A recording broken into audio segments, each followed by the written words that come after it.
Global capitalism is a system based on the globalization of the capitalist mode of production, finance, labor, and exchange. For example, an American company buying African resources, shipping it over to China to be made into products by Asian workers, and selling it into the Western markets. The extent to which capitalism has globalized varies, with hyperglobalists arguing that global capitalism has hollowed out state power, and skeptics arguing states are still important or even the most important economic actors.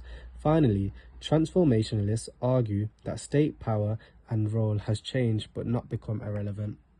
Whilst hyperglobalists argue this system puts pressure onto less economically developed countries to adopt neoliberal policies such as deregulation, privatization, and tax cuts in order to attract investment by multinational corporations in a race to the bottom of workers.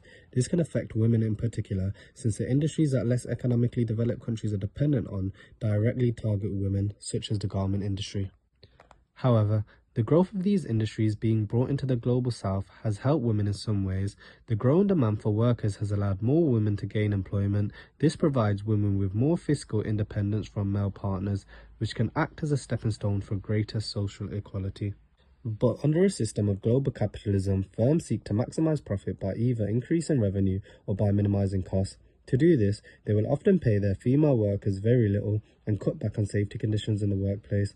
This has led to extreme cases such as the Rana Plaza incident, in which bad building safety and the ignoring of workers' concerns led to the building collapsing and killing over 1,000 people, these mostly being women.